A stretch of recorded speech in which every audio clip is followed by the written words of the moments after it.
शुरू करें फिर? हाँ हाँ शुरू करिए। तो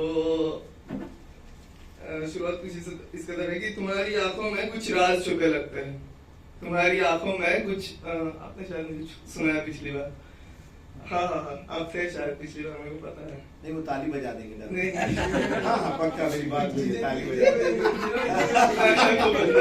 ताली बजेगी भाई, जोरदार एक बार अभी बजा दो। आप डरो मत, आप अपने प्यार का बताओ। मेरा है ही नहीं। तुम्हारी आंखों में कुछ राज छुपे लगते हैं, जैसे हर लफ्ज के पीछे अफसाने बेहाल छुपाए लगते हैं।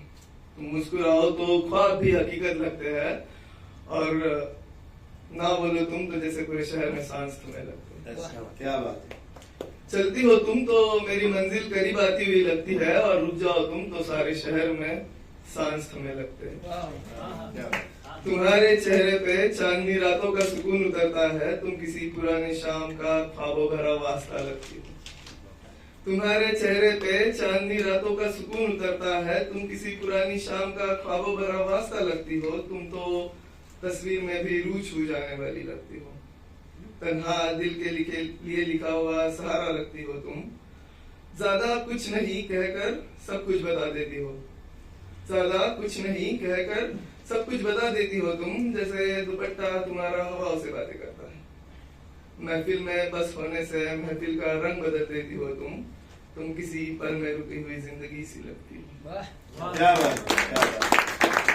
आगे लिखा है कि तुम्हारे चेहरे पे ठहरी हुई खामोशी कुछ कह जाती है।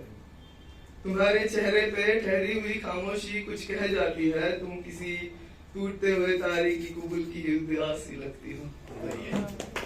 तुम्हारे चेहरे पे ठहरी हुई खामोशी कुछ कह जाती है, तुम किसी टूटते हुए तारे की कबूल की हुई दुआ सी लगती हो। तुम उस सर्द हवा की तरह हो जो दर्द भी दे और सुकून भी दे जाए। तुम बिखरे हुए ख्वाबों की सबसे खूबसूरत तस्वीर लगती हो। तुम मिलो तो वक्त रुक जाए, और ना मिलो तुम तो हर घड़ी सवाल बन जाए। तुम चाहकर भी भुलाना जाने वाला वो फसाना लगती हो। तुम हर हार के बाद लिखी गई जीत की मिसाल लगती हो। क्या बात, क्या बात, क्या बात। तुम तो महफिल में भी तन्हा सी अलग लगती हो। तुम तो महफिल में भी तन्हा सी अलग लगती हो, सबके बीच होकर भी सिर्फ मेरे संग लगती हो। क्या बात, क्या बात है, क्या बात है। मैं रात का सन्नाटा हूँ, तुम सुबह की पुकार जैसी लगती हो। तुम्हारी बातों में पुरानी कहानियों का रंग है। तुम्हारी बातों में पुरानी कहानियों का रंग है, तुम संदूक में संभाल के रखे हुए गहनों सी लगती हो। और वो काजल की लकीर जैसे विरासत का निशान हो, तुम किसी सुफियान शहर की मांगी हुई दुआ सी लगती हो। तुझे देखकर कलम खुद लिखने लगती है। तुझे देखकर कलम खुद लिखने लगती है, तुम किसी अधूरी कहानी का बाकी आधा हिस्सा लगती हो। पंद्या और जोड़ना चाहूंगा कि अब तो तबीयत भी अपनी जुदा सी लगती है। सांस लेता हूँ तो जख्मों को हवा सी लगती है। आसान तो कभी मुश्किल लगती है, जिंदगी तू ही बता क्या लगता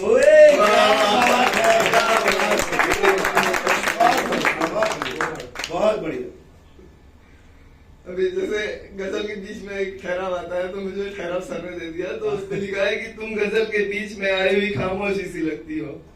तुम गजल के बीच में आई हुई खामोशी सी लगती हो, जो हर शायर का दिल ले जाती है। मैं हूँ एक टूटता हुआ सितारा, तुम आसमान लगती हो। तुम हर खाली पल में भर जाने वाली दास्तान लगती हो। तेरे छूने पर हर जज्बा महकने लगता है, तुम किसी पहले प्यार की याद जैसे लगती हो। और वो लम्हा जब कुछ ना कहा जाए, तुम उस खामोशी की सबसे खूबसूरत बात लगती हो। मैं किसी सफर का राह भटकता मुसाफिर हूँ, और तुम उस सफर की मंजिल सी लगती हो। तेरा होना सिर्फ साथ नहीं, एक रूह का नूर लगता है। तेरा होना सिर्फ साथ नहीं, एक रूह का नूर लगता है, जैसे हर सांस में तेरा जिक्र जरूर लगता है।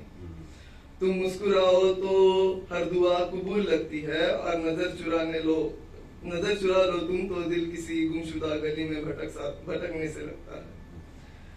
ठहर जाओ तुम तो सब कुछ बेवजह और बेतुका लगता है, जैसे अभी सीने से लगा लो, इतनी अपनी लगती हो तुम मुझे किसी रियासत की छुपी हुई मलिका सी लगती हो। चाल में तहजीब, बोलने में अदब और नजर में शराफत की रोशनी साफ नजर आती है तुम्हारे। दुपट्टा तेरा किसी इतिहास की विरासत है, तुम कैसी तहजीब वाले घर की लगती। और आखिरी लिखा है कि तुम्हारी खामोशी में जो सन्नाटा है वो ताउम्र का सबक लगता है। तुम्हारी खामोशी में जो सन्नाटा है वो ताउम्र का सबक लगता है, तुम किसी तूफान के बाद आई पहली राहत की बूंद सी लगती हो। तुम्हारी हंसी में मिठाइयों वाली मिठास है, तुम्हारी हंसी में मिठाइयों वाली मिठास है, तुम किसी रंगोली के पीछे का निरंतर प्रयास लगती हो। तुम्हारे हंसी में मिठाइयों वाली मिठास है, तुम किसी रंगोली के पीछे का निरंतर प्रयास लगती हो। तुम टूटते हुए विश्वास की आखिरी उम्मीद लगती हो। तुम अंधेरों में भी रोशनी का पता देती हुए एक लौ लगती हो। तुम हर रुके हुए आंसू का बेवजह बह जाने का कारण लगती हो। तुम उस दवा की तरह हो जो दर्द भी दे और मरहम भी बन जाए। तुम मिलो तो हौसला जाग जाए और ना मिलो तुम तो गहराई बन जाए। तुम उस आवाज की तरह हो जो खामोशियों में भी सुनाई दे जाती हो। आखिर की पंक्तियां कुछ की, मैं एक अकेला दिया हूँ हवाओं से लड़ता हुआ, मैं एक अकेला दिया हूँ हवाओं से लड़ता हुआ, तुम किसी मंदिर में बिना बुझे जलती रहने वाली अखंड दीप सी लगती हो। और तुम्हारी आंखों में कोई जपा हुआ मंत्र बसा है, और तुम्हारी आंखों में कोई जपा हुआ मंत्र बसा है, तुम किसी पूरी हुई तपस्या का वरदान लगती हो। थैंक यू बहुत। ये कहानी ये आपकी नहीं लिखी हुई है, ये मैंने खुद लिखा हुआ। आपने लिखा है उस लड़की के लिए? नहीं, किसी और के कहानी से मैंने लिखा हुआ है, ये मेरी कहानी नहीं है। मतलब आप इश्क तो किया है आपने जब कोच है ना, तो हमारे इश्क के जो मेन कोच हैं वो जॉन एलियट साहब हैं। उसी की दो लाइन आपके लिए मैं बोलना चाहता हूँ कि शर्म दहशत झिझक परेशानी, शर्म दहशत झिझक परेशानी, तुम नाच से काम क्यों नहीं लेती आप तुम, मगर ये सब क्या है तुम मेरा नाम क्यों नहीं लेती?